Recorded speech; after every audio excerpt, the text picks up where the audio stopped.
तो direct material कहाँ पे जाएगा बेटा? स्टोर्स पे जाएगा, खरीद के लाया।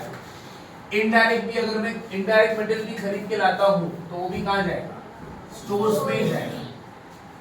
मतलब मेरा बोलने का मतलब क्या है कि बेटा डायरेक्ट मटेरियल हो या इनडायरेक्ट मटेरियल हो, दोनों भी हम खरीद के लाएंगे तो कहाँ पे रखते हैं?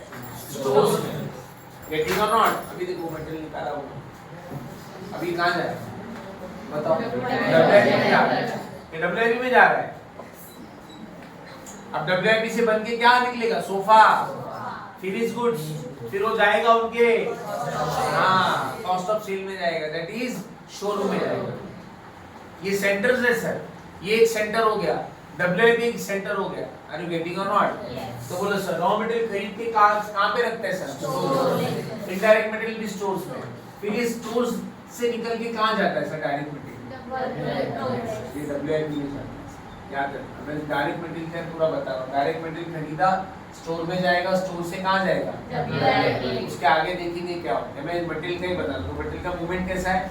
मटेरियल आएगा तो पहले स्टोर में जाएगा, स्टोर से फिर WIP में जाएगा। मटेरियल की बात कर रहा हूं। अरे समझ में आया?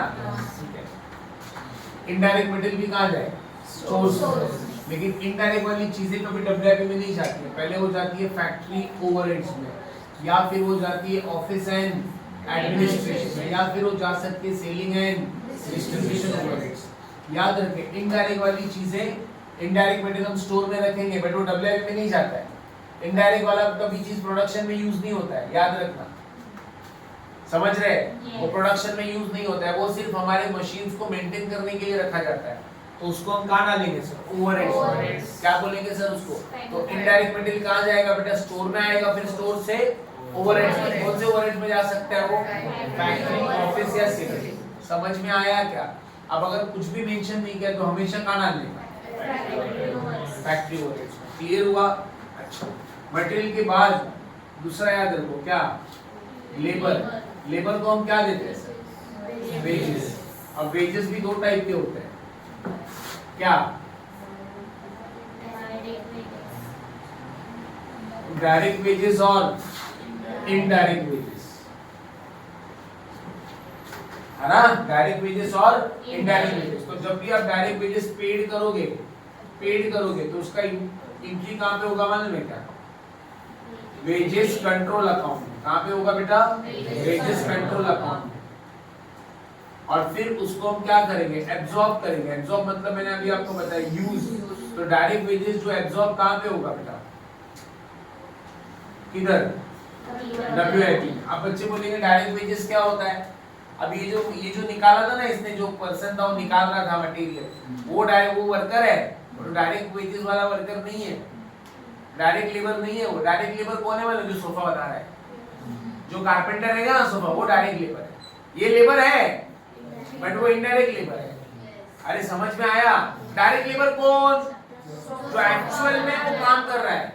अभी सोफा जो बनाएगा वो कौन होगा? Direct labour. और ये जो लेबर था जो निकाल के लेकर गए वो कौन सा लेबर?